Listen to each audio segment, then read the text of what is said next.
দর্শক আমন্ত্রণ যমুনার বিশেষ আয়োজন ডক্টর সলকন অনুষ্ঠানে আপনাদের স্বাস্থ্য বিষয়ক নানা প্রশ্ন সেসবের তাৎক্ষণিক সমাধান নিয়ে আমাদের এই আয়োজনে থাকছেন দেশ বর্ণনার আধুনিক চিকিৎসা বিজ্ঞানের দক্ষ চিকিৎসকরা। এই পর্যায়ে আজ আমাদের আলোচনার বিষয় জন্ডিস ও লিভার সিরোসিস। আলোচনার জন্য আমাদের সঙ্গে অতিথি হিসেবে আছেন গ্যাস্ট্রো লিভার বিশেষজ্ঞ অধ্যাপক ডাক্তার আশরাফুল আলম। বিশেষজ্ঞ চিকিৎসকের পরামর্শ পেতে ফোন করুন 02982405 এই নম্বরে। আপনাদের সাথে পুরো আয়োজন জুড়ে আছে আমি ডাক্তার আবু সাইদ শিমুল। দর্শক, এখন আমাদের খাদ্যাভ্যাস বা জীবনযাপন বা বিভিন্ন কারণে দেখা যাচ্ছে জন্ডিসের সংখ্যা কিন্তু বেড়ে যাচ্ছে। সেই সাথে একটা বড় অংশে দেখা যাচ্ছে লিভার সিরোসিস হচ্ছে। জন্ডিস কেন হয় বা লিভার সিরোসিস কেন হয়, এই সব বিষয় নিয়ে আলাপ করতে আমাদের সাথে অতিথি হিসেবে আছেন ডাক্তার আশরাফুল আলম। আপনাকে স্বাগত আমাদের অনুষ্ঠানে। ধন্যবাদ আপনাকে। একটু যদি আপনি প্রথমে জানতে চাই যে জন্ডিসের বিষয়টা, আমরা তো সাধারণভাবে জানি যে জন্ডিস ভাইরাসজনিত হতে পারে বা এমনিতেও হতে পারে। জন্ডিসটা আসলে কেন হয় এটা যদি একটু বলতেন আমাদের। প্রথম কথা হচ্ছে জন্ডিস কোনো রোগ না, জন্ডিস হচ্ছে একটা উপসর্গ। আমরা সবাই ভয় পেয়ে যাই যে জন্ডিস মনে হয় একটা রোগ। জন্ডিস আসলে একটা উপসর্গ। সাধারণত লিভারে যদি প্রদাহ হয় তাহলে প্রথম যেই উপসর্গটা আসে সেটা হচ্ছে জন্ডিস। জন্ডিস আসলে আমরা যখন চোখ হলুদ হয়ে যায় সেটাকে আমরা জন্ডিস বলি। জন্ডিস অনেক কারণে হতে পারে, তবে সবচেয়ে ইম্পর্টেন্ট কারণগুলির মধ্যে ভাইরাস জনিত জন্ডিসটা অন্যতম। আমরা hepatitis A virus, B virus, C virus, D virus এবং হেপাটাইটিস ই ভাইরাস, এইটা মানে ক্লাসিক ভাইরাস বলি আমরা, যেগুলি দিয়ে জন্ডিস হয়।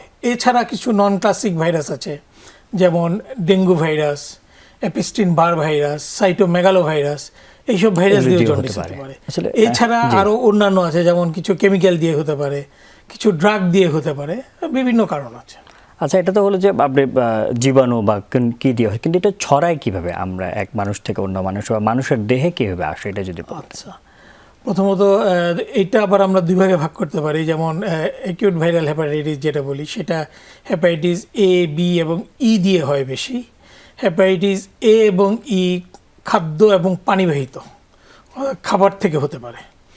আর বি এবং সি এবং ডি, এই তিনটা ভাইরাস সাধারণত রক্তের মাধ্যমে ছড়ায়। যেমন হেপাটাইটিস বি ভাইরাস বা সি ভাইরাস আক্রান্ত রক্ত যদি একজন সুস্থ মানুষকে দেওয়া হয় সেভাবে হতে পারে।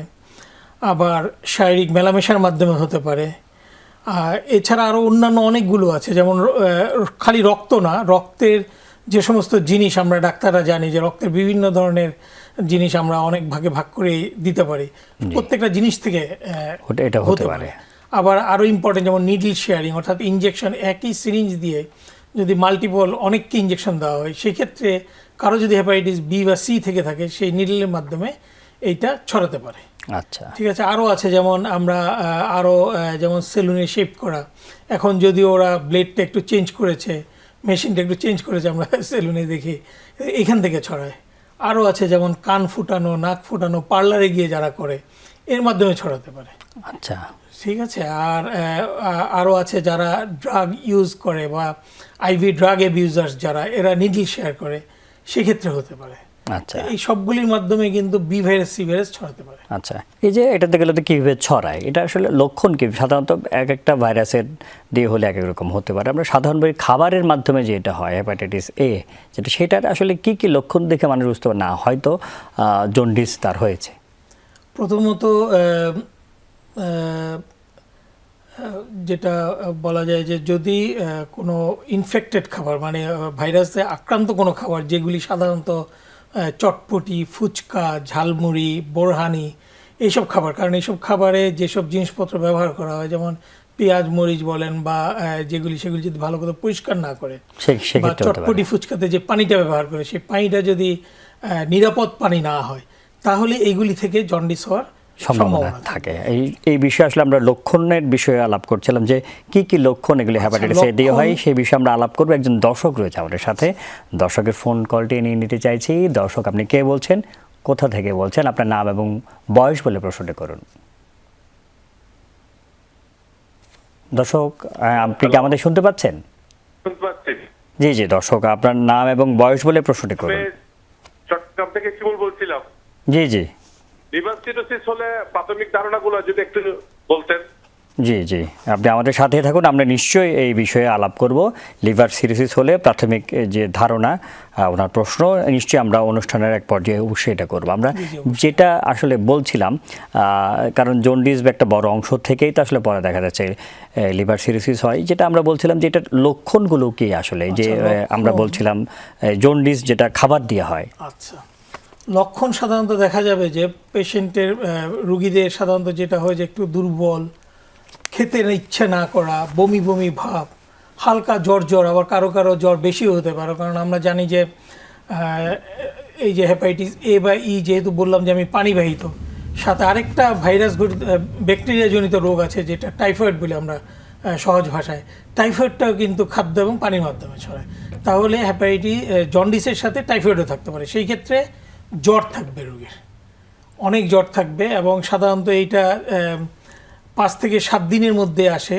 মানে দূষিত খাবার খাওয়ার 5-7 দিন 10 দিনের মধ্যে এরকম সমস্যা দেখা যায়, এবং একটা পর্যায়ে 3-4 দিন এরকম খারাপ লাগার পরেই আস্তে আস্তে চোখ হলুদ হওয়া শুরু করে, পায়খানাটা আস্তে আস্তে সাদা হওয়া শুরু করে। জন্ডিস হলে এই জিনিসগুলি প্রথমে দেখা যায়। আচ্ছা, এই যে এই জন্ডিস থেকে আসলে জটিলতা কি কি হতে পারে? জটিলতা তো অনেক কিছুই হতে পারে আসলে। জটিলতা একদম আমরা যদি নর্মাল জন্ডিস সাধারণত আমরা বলি যে 4 থেকে 6 সপ্তাহের মধ্যে সম্পূর্ণ ভালো হয়ে যায়।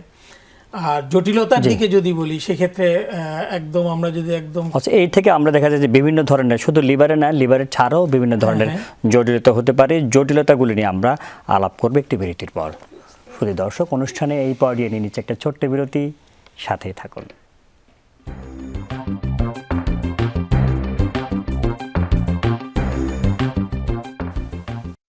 বিরতির পর ডক্টর সলক অনুষ্ঠানে আপনাদেরকে আবারও স্বাগত জানাচ্ছি। আজকে আমাদের আলোচনার বিষয় জন্ডিস ও লিভার সিরোসিস। আমাদের সাথে অতিথি হিসেবে আছেন সহযোগী অধ্যাপক ডাক্তার আশরাফুল আলম। আমরা বিরতির আগে আসলে আলাপ করছিলাম যে জটিলতা, জন্ডিস থেকে কি কি আসলে জটিলতা হতে পারে। জটিলতা আলাপ করতে গিয়ে আমরা একসাথে বলি যে কি কি কারণে হাসপাতালে ভর্তি করতে হবে, একসাথে বলে ফেলি আমি। প্রথমত, জন্ডিসটা যদি 5-এর বেশি হয়, 5 মিলিগ্রাম পার ডিএল বেশি হয়, সেক্ষেত্রে একটা হাসপাতালে ভর্তির ইন্ডিকেশন আছে। এরপরে হচ্ছে যদি রুগী খেতে না পারে, একদমই কোনো কিছুই খেতে পারছে না, বারে বারে বমি হচ্ছে, কন্টিনিউয়াস বমি করছে, এইসব রুগীকে তাহলে দেখা যাবে যে বমির সাথে সাথে বেশি বমি যদি হয়ে যায় তাহলে ইলেকট্রোলাইট ইমব্যালেন্স হতে পারে শরীরে, সেজন্য আমরা হসপিটালে ভর্তি করব। এরপরে হতে পারে যে রুগী অসংলগ্ন কথাবার্তা বলছে, অজ্ঞানও হয়ে যেতে পারে, এই ক্ষেত্রেও আমরা হাসপাতালে ভর্তি করব। সাধারণত অ্যাকিউট ভাইরাল হেপাটাইটিসে এই ধরনের জটিলতা বেশি হয়। কিন্তু আবার যদি যাদের লিভার সিরোসিস থাকে, এদের যদি আবার জন্ডিস হয়, সেক্ষেত্রে আসলে আমরা কোনো রকম চান্স দেবো না, বাসায় চিকিৎসা করবো না, এটা অবশ্যই হাসপাতালে ভর্তি রেখে চিকিৎসা করতে হবে। আচ্ছা, একটু যদি আপনি কথা আসলে লিভার সিরোসিস বিষয়টা, একজন দর্শকও ফোন করেছিলেন, লিভার সিরোসিস বিষয়টাকে যদি একটু বলতেন। লিভার সিরোসিস যখন বলবো, আসলে সিরোসিসটা হচ্ছে লিভারের নর্মাল যেই আর্কিটেকচার সেটা যখন নষ্ট হয়ে যাবে। সাধারণত লিভার সেলগুলি যখন আমরা ডাক্তারি ভাষায় বলি যে ফাইব্রাস টিস্যু দিয়ে যখন রিপ্লেস হয়ে যাবে, তখন সেটা আসলে লিভার সিরোসিস হবে। এখন লিভার সিরোসিসের বিভিন্ন স্টেজ আছে। এখন আমরা একদম সোজা বাংলায় যদি বলি, কম্পেনসেটেড একটা, ডিকম্পেনসেটেড একটা। কম্পেনসেটেডটা হচ্ছে পেশেন্টের একদম স্বাভাবিক মানুষের মতোই থাকবে, কোনো সাইন সিমটম থাকবে না, কিন্তু যখন আমি পরীক্ষা করবো, যেমন আলট্রাসোনোগ্রাম যদি করি, এটা খুব ইম্পর্টেন্ট পরীক্ষা, তখন সোনোলজিস্ট হয়তো বা বলবেন যে তার লিভারে লিভার সিরোসিস আছে। বাইরে থেকে খুব একটা বোঝা যাবে, বাইরে থেকে আসলে একদম আর্লি স্টেজে খুব বেশি বোঝা যাবে না। হ্যাঁ, রুগীর একটু দুর্বলতা লাগতে পারে, খাওয়ারে অনীহা থাকতে পারে, সবচেয়ে বেশি যেটা হয় যে একদম কোনো কিছু ভালো লাগছে না, মানে একটা আনএক্সপ্লেইন টায়ার্ডনেস থাকবে তার। সে কোনো কিছু করছে না কিন্তু মনে হবে যে অনেক টায়ার্ড, সে কোনো কিছু করার মানে ইচ্ছা, কোনো কিছু কোথাও যাওয়ার, মনে করেন যে সে চিন্তা করছে যে এক জায়গা থেকে এক জায়গায় যাব, কিন্তু তার মনের মধ্যে ঠিক ইচ্ছাটা আসছে না। মানে একটা আমরা ইংরেজিতে যদি বলি লেসিটিউড, টায়ার্ডনেস, উইকনেস, এরকম ধরনের একটা সাইন সিমটম থাকবে। আচ্ছা, আর যারা ডিকম্পেনসেটেড হয়ে যাবে তাদের তো অনেক কিছুই থাকবে আসলে। পায়ে শরীরে পানি থাকবে, তারপরে হচ্ছে গলা দিয়ে রক্ত যেতে পারে, পায়খানা রাস্তা দিয়েও রক্ত যেতে পারে, কালো কুচকুচে কালো পায়খানা হতে পারে, অজ্ঞান হয়ে আসতে পারে রোগী, কোনো কারণ ছাড়াই হঠাৎ করে অজ্ঞান হয়ে যাচ্ছে, এরকম হতে পারে। এটা আসলে কেন হয় লিভার সিরোসিসটা? লিভার সিরোসিসের বাংলাদেশের পার্সপেক্টিভে সবচেয়ে ইম্পর্টেন্ট কারণ হচ্ছে হেপাটাইটিস বি ভাইরাস, তারপরে হেপাটাইটিস সি ভাইরাস, আর ইদানিং আমরা সবচেয়ে বেশি যেটা পাচ্ছি, এবং এইটা আসলে খুবই কি বলবো, একটা এন্ডেমিক প্যান্ডেমিক যাই বলেন সেটা হয়ে যাচ্ছে, সেটা হচ্ছে ফ্যাটি লিভার থেকে লিভার সিরোসিস।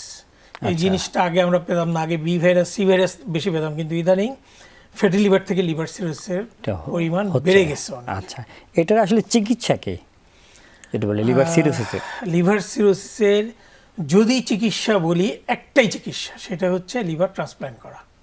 আর বাকি যেসব চিকিৎসা আমরা দিয়ে থাকি সেটা হচ্ছে ব্রিজ থেরাপি বলে, অর্থাৎ লিভারটাকে ট্রান্সপ্ল্যান্টের জন্য উপযোগী করে রাখার চিকিৎসা। একটু যদি আমার দিক থেকে একটা জানার, যখন ধরেন কম্পেনসেটেড অবস্থায় যদি কারো ধরা পড়ে, তাদের ক্ষেত্রেও কি আলটিমেটলি এটা ট্রান্সফার লাগে না? তাদের ক্ষেত্রে আপনাদের কিছু ওষুধ দিয়ে কিছু করার উপায় আছে? হ্যাঁ, যাদের এখনও পুরোপুরি ডিকম্পেনসেশন হয়নি, এদেরকে আমরা সাধারণত চেষ্টা করি যে কমপ্লিকেশনগুলি যাতে না হয়। যেমন আমরা তার কমপ্লিকেশন বলতে, একটা লিভার সিরোসিসের রুগী যখন আসবে তখন আমার অনেক কিছু মাথায় রাখতে হয়। সেটা হচ্ছে হেপাটাইটিস বি ভাইরাস, বা বি ভাইরাসটা হচ্ছে একটা precancerous condition. Hepatitis B virus liver cirrhosis না করেও সরাসরি লিভার ক্যান্সার করতে পারে, এবং লিভার সিরোসিস করেও লিভার ক্যান্সার করতে পারে।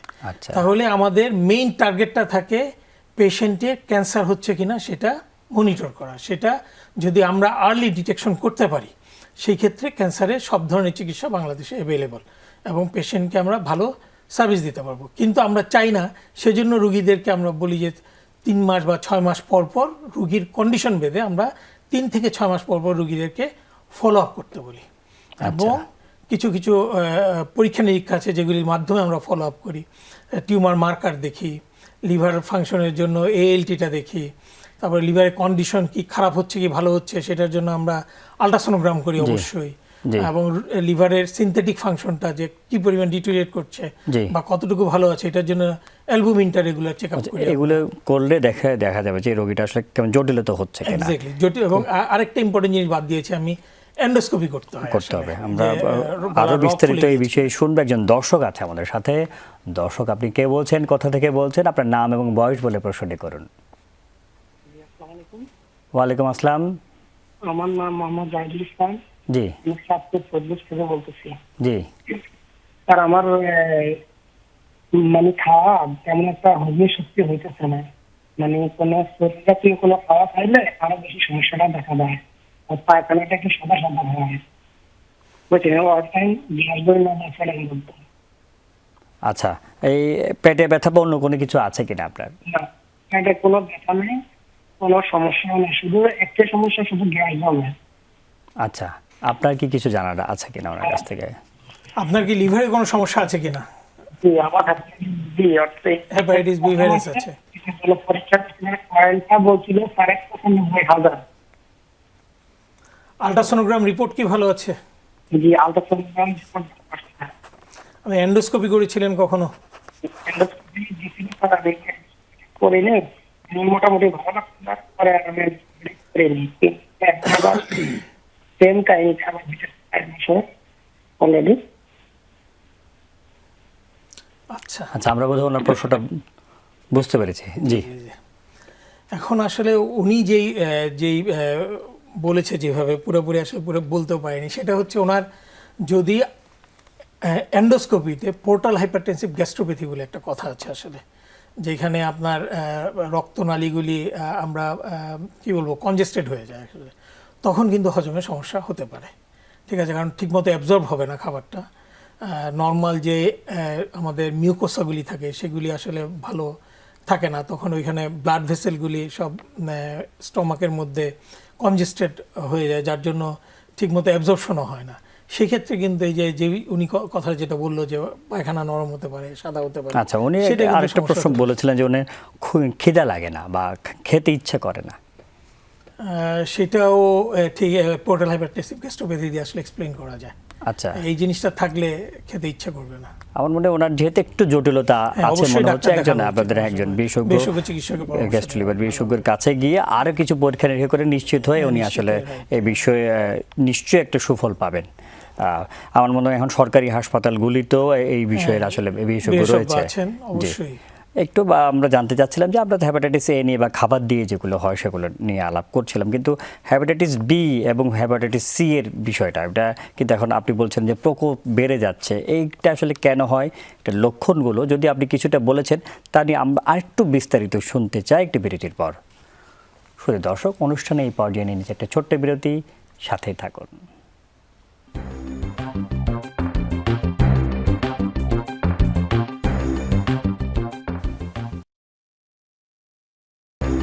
বিরতির পর ডক্টর সলকল অনুষ্ঠানে আপনাদেরকে আবারও স্বাগত জানাচ্ছি। আজকে আমাদের আলোচনার বিষয় জন্ডিস ও লিভার সিরোসিস, এবং আমাদের সাথে অতিথি হিসেবে আছেন সহযোগী অধ্যাপক ডাক্তার আশরাফুল আলম। আমরা আলাপ করছিলাম, আপনি খুব সুন্দরভাবে বলছিলেন যে কেন হয়, লক্ষণগুলি কী। আমরা বিসি নিয়ে আপনাকে প্রশ্ন করেছিলাম, যে আসলে আমরা এ নিয়ে তো আপনি প্রথম অংশ বলেছেন, এটা আমরা হেপাটাইটিস বি এবং সি এটা কেন হয়, এবার লক্ষণগুলো কী কী, এটা যদি একটু বলতেন। হেপাটাইটিস বি ভাইরাস এবং সি ভাইরাস মোটামুটি কাছাকাছি লক্ষণ, যদিও অ্যাকিউট ভাইরাল হেপাটাইটিস যেটা অ্যাকিউটটা সেটা বি ভাইরাস হয়। বি ভাইরাসে হওয়ার পরে সাধারণত এটাও 4 থেকে 6 সপ্তাহের মধ্যে ভালো হয়ে যায় অ্যাকিউটনেসটা। আমরা এইচবিএস এজি যদি 6 মাসের বেশি পজিটিভ থাকে, অর্থাৎ ইনিশিয়ালি হেপাটাইটিস বি ভাইরাস দিয়ে জন্ডিস হওয়ার পরে আমরা 6 মাস পরে আবারও এইচবিএস এজি পরীক্ষা করব। যদি 6 মাস পরেও এইচবিএসএজি পজিটিভ থাকে সেটাকে আমরা তখন ক্রনিক হেপাটাইটিস বি ভাইরাস বলবো। আচ্ছা, হ্যাঁ, ক্রনিক হেপাটাইটিস বি ভাইরাস আবার এইটা তখন আবার বিভিন্নভাবে স্টেজিং হবে। তো এখন এখানে একটা কথা আছে যে কখন আমরা তাইলে এইটা সিরোসিসের প্রকোপটা কার বেশি। সাধারণত দেখা গেছে যারা মায়ের কাছ থেকে ডেলিভারির সময় হেপাটাইটিস বি ভাইরাসটা পায়, অর্থাৎ মা হেপাটাইটিস বি ভাইরাস পজিটিভ, ডেলিভারির সময় কোনো কারণে সেটা বাচ্চার কাছে গিয়েছে, এইসব রোগী সাধারণত 100 জনের মধ্যে 90 জনেরই ক্রনিক লিভার ডিজিজ হয়। আচ্ছা, ঠিক আছে। আর অ্যাডাল্ট এইজে অর্থাৎ 18 বছর বয়সের পরে যদি কেউ হেপাটাইটিস বি ভাইরাস আক্রান্ত হয়, সেই ক্ষেত্রে দেখা গেছে যে 90% রোগীরই এইচবিএস এজি নেগেটিভ হয়ে যায়। আচ্ছা। আর 10% রোগীর ক্রনিক হেপাটাইটিস বি হয়, অর্থাৎ সিনারিওটা কিন্তু উল্টা। আচ্ছা, হ্যাঁ, মায়ের কাছ থেকে যদি পায়, অর্থাৎ early age of infection, more chance of chronic liver disease. আচ্ছা। এই যে আমরা তো আপনি চিকিৎসা নিয়ে বললেন, লক্ষণগুলো নিয়ে বললেন, এই বিআরসি এর যদি স্পেসিফিক কোনো চিকিৎসা আছে কিনা, থাকলে যদি একটু জানাতেন। হেপাটাইটিস বি ভাইরাস সি ভাইরাসের অবশ্যই স্পেসিফিক চিকিৎসা আছে, এবং চিকিৎসাটা আসলে মানে সারা জীবনই আসলে অলমোস্ট খেতে হয়। কারণ হচ্ছে আমরা সাধারণত ডিএনএ এবং ভাইরাসের লিভারের কিছু এনজাইম দিয়ে মনিটর করি, ঠিক আছে। এবং দেখা গেছে যে আলটিমেটলি ডিজিজটা, ওষুধটা খাই হলো ভাইরাসটাকে সাপ্রেশন করার জন্য। কিউরেটিভ কোনো ট্রিটমেন্ট কিন্তু এখন পর্যন্ত বের হয়নি। যদি একদম খুব গত 6 মাসে একটা ওষুধ নিয়ে খুব কথাবার্তা হচ্ছে, গ্লাক্সো স্মিথ ক্লাইন একটা নতুন ওষুধ অলরেডি ওদের ফেজ 3 ট্রায়াল কমপ্লিট করেছে, বেপিরোভিরসের নামে ওষুধটা। এখনো জাস্ট ওরা মনে হয় অনুমোদনের জন্য বিভিন্ন, একসময় তো দেখা যায় থাকলে একেবারেই এগুলোর কোনো চিকিৎসা ছিল না। এখন আসলে আধুনিক চিকিৎসার ফলে এগুলোর অনেকগুলো আসলে চিকিৎসাযোগ্য, অনেক, হ্যাঁ, সবাই চিকিৎসকযোগ্য। কিন্তু এই ওষুধটা যদি আসে তাইলে হয়তো একটা বৈপ্লবিক পরিবর্তন হবে, কারণ এই ওষুধটা বলছে যে এইচবিএসএজি নেগেটিভ করে দিবে, ফাংশনাল কিউর করবে। এখন এই ওষুধটা আসলে এখনো পৃথিবীতে মানে মার্কেটিং হয়নি। আচ্ছা, আমরা আশা করতে পারি, আমরা আশা করছি জি, যে এটা একটা ভালো ড্রাগ আমরা পাবো। আমরা বলতে চাচ্ছি এই যে আমরা প্রথম অংশে আলাপ করেছেন লিভার সিরোসিস নিয়ে, বা এগুলো তো অনেক সময় বিসি, এই সবগুলি লিভার সিরোসিস বা বিসি সামগ্রিকভাবে এগুলো সবগুলো প্রতিরোধ করার আসলে উপায় কি যদি একটু বলতেন। বি ভাইরাস সি ভাইরাস প্রতিরোধ তো আমরা যেহেতু যেসব ভাবে মানে একজনের কাছ থেকে আরেকজনের কাছে যায়, সেটা যদি আমরা করি, যেমন আমরা 1 নম্বরে করতে হবে হলো নিরাপদ রক্ত সঞ্চালন, খুবই জরুরি। এবং নিরাপদ রক্ত সঞ্চালন করতে হলে আসলে সব জায়গায় ভালো মনিটরিং লাগবে এবং নিজেদের সদিচ্ছা লাগবে আসলে। কারণ আমি যদি চিন্তা করি যে আমি লাভ করব, কি হলো না হলো সেটা আমার দেখার বিষয় না, এটা না। ব্লাড ব্যাংকগুলোর কথা বলছি, ব্লাড ব্যাংকগুলোর অবশ্যই সদিচ্ছা লাগবে। জি। এবং আমাদের দেশে আমরা যখন রক্ত পরীক্ষা করি তখন শুধু হেপাটাইটিস বি ভাইরাসের এইচবিএস এজি করি, সি ভাইরাসের জন্য এনটিএইচসিভি করি। হেপাটাইটিস বি ভাইরাসের লুকায়িত ভার্সন দেখার জন্য কিন্তু আরও একটা পরীক্ষা আছে, জি এনটিএইচবিসি টোটাল, যেটা আমাদের ম্যাক্সিমাম লেভেলটি করা হয় না, করা হয় না।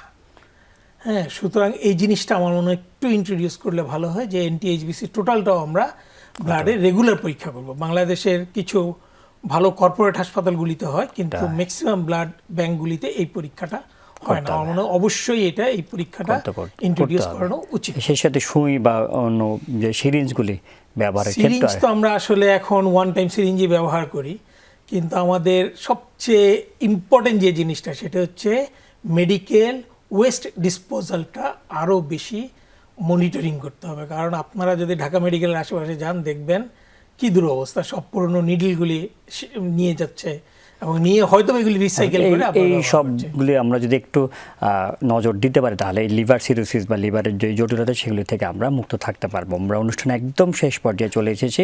ডাক্তার আশরাফুল আলম, এতক্ষণ আমাদের সাথে থাকার জন্য আপনাকে অসংখ্য ধন্যবাদ। ধন্যবাদ। দর্শক, যেমনটি শুনছিলাম, আমরা যদি নিরাপদ রক্ত সঞ্চালন যদি আমরা নিশ্চিত করতে পারি, সেই সাথে খাবারের যদি বিশুদ্ধ খাবার খাই এবং সিরিঞ্জ সুই যদি আমরা ওয়ান টাইম ব্যবহার করতে পারি, এই নিয়মগুলি মেনে চললে আমরা লিভারের জটিলতা এবং লিভার সিরোসিস থেকে মুক্ত থাকতে পারবো। আমরা সবাই সুস্থ থাকি এই কামনায় আজকের মতো বিদায় নিচ্ছি। আল্লাহ হাফেজ।